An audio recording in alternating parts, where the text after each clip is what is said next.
Lulukoy natin si Ate Dini. Meron din akong gaganto natin kay Ate Sas. Tapos sasabihin natin kay Zay. Ate, pag meron din sa akin kami na lumabas na kulipot yung parang kay Spider-Man, bigyan mo ang pera kahit magkano lang. Basta pera. Ayan guys.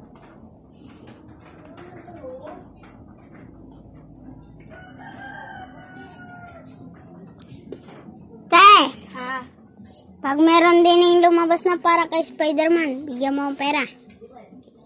Kahit magkano? Oo. Ay, tama-tama. Basta pera.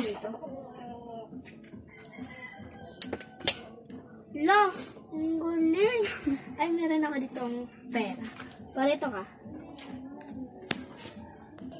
Parito ka, bibigyan ka ng pera. Piso na lang ang lang to. Ay, marami po to. Marami po. Makakabili ka pa ng candy. Piso ate! Dagdagan mo naman! Ay, wala na akong pera. Yan na itong white. Ibenta mo. Tapos bibili mo.